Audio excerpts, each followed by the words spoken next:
So today we are going to discuss various theories. So coming to the theories of impression making, there are mainly 5 theories. They are mucostatic, mucocompressive, selective pressure, myostatic and dynamic theories. Okay, so these are the various theories of impression making. So coming to the mucostatic theory, this theory was proposed by Richardson and it was popularized by Henry Page in 1938. According to this theory, the oral mucosa is recorded in a resting state. So, it is recorded in the resting state and the impression is made in an oversized impression tray with spacer. So, here the spacer is used and border molding is not performed. So, the flanges are shorter than the other techniques. And here the material used for the impression is that the impression plaster. It is a material of choice for use. Okay, for this technique. And it is best termed as minimal pressure impression as it is impossible to record the mucosa with no pressure. Okay. And this technique involves, as we already said, use of an oversized impression tray. Because there is at least 3 to 5 mm space between the tissue and tray is needed. And with the low viscosity impression material.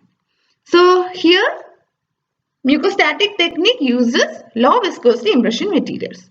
And the various low viscosity mucostatic impression materials include agar, zinc oxide eugenol, impression plaster, low viscosity alginate, all light body elastomers and impression wax. And the impression material of choice for used in mucostatic technique is that impression plaster. Okay. And this technique does not involve physiological border molding and so it depends only on the retention from endofacial surface tension. So these are all about the mucostatic theory. Coming to a diagram showing mucostatic theory. So this is the diagram showing mucostatic technique. Here there is no pressure applied on the tissues during impression making. That is very important. There is no pressure applied on the tissues. Okay. And the advantages are excellent retention due to closed mucosal adaptation, less trauma to the tissue, decreased chance of residual ridge resorption. And the disadvantage is that poor stability during occlusal load. And there is a chance for the rocking of the dentures due to difference in sponginess of the mucosa. So these are all about the mucostatic technique. Okay. So coming to the next theory, that is mucocompressive theory. It was put forward by Carol Jones, and according to this theory, the tissues are recorded under pressure. So here the technique compresses the denture bearing tissues during impression making. So here the denture bearing tissues can be compressed according to this technique. And here by recording the tissues in a compressed state, they would withstand functional forces which compress the tissues better. And the closed mouth functional technique also produces mucocompressive impressions. And the various viscoelastic impression materials can be used to make mucocompressive impression are impression compound, medium body elastomers, heavy body elastomers and putty elastomers. Okay. So this is the diagram showing mucocompressive technique. Here the whole denture bearing surface is compressed during the impression making. This here the arrow mark is shown in the picture. So here the whole denture bearing surface is compressed during impression making. Okay. And what is the advantage? That is the dentures are more stable because the tissues are compressed and the impression is able to record under the underlying bone contour. And this provides better denture stability. So better denture stability is main advantage for the mucocompressive theory. And the disadvantages are tissue rebound will cause the denture to raise at rest. Okay. At rest condition, the tissue will rebound and the retention is compromised due to tissue rebound.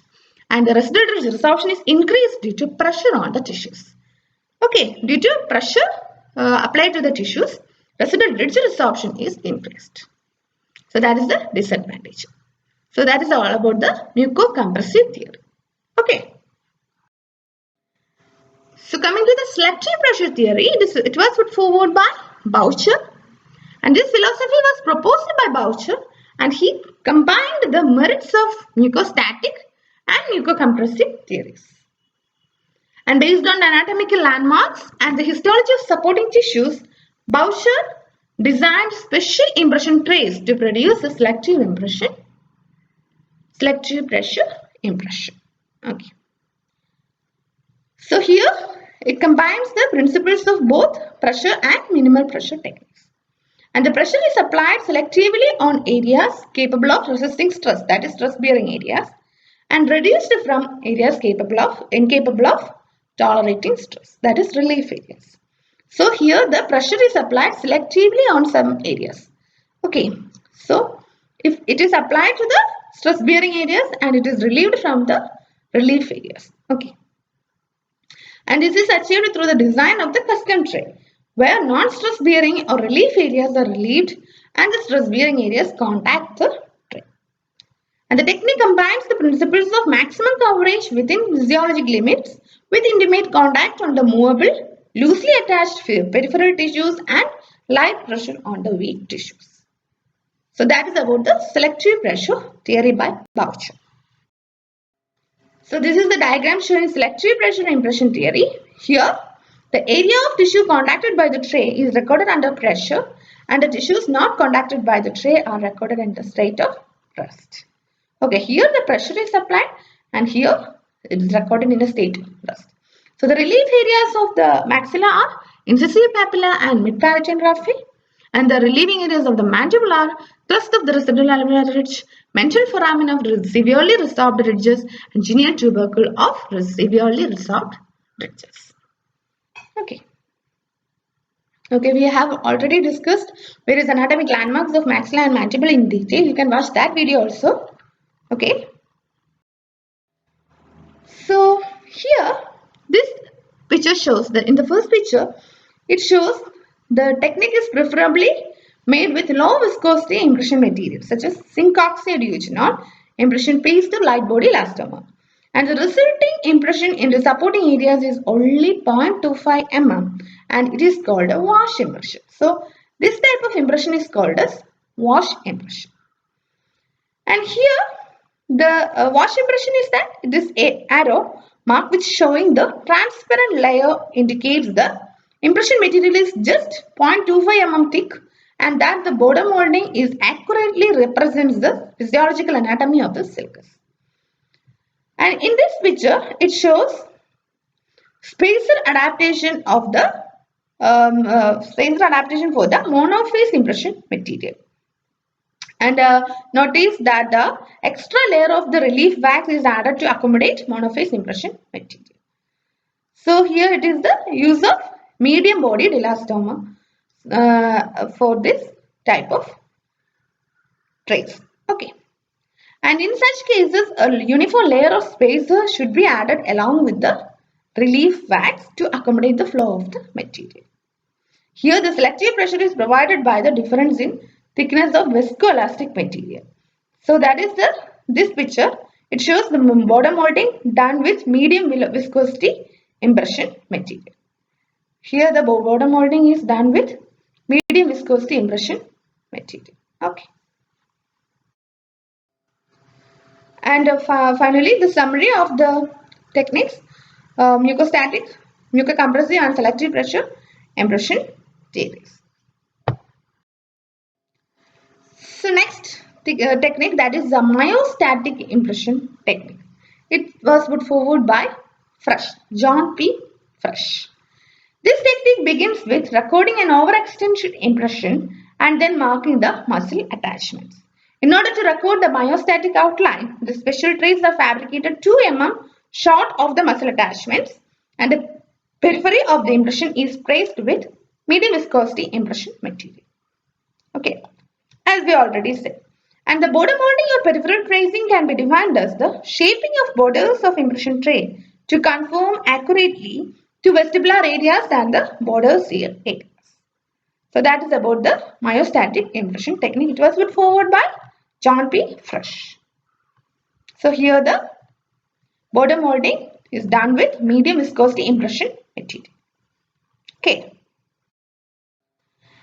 And the various materials used for peripheral tracing are low fusing impression compound, that is preferred, and medium body elastomer is also preferred. Then heavy body elastomer and putty elastomers are there. Okay. And the impression technique taught in most dental colleges is the combination of selective pressure and myostatic theories of impression making. And coming to the last impression technique, that is dynamic impression theory. It was put forward by Chase. Here he used autopolymerizing resin to record the impression.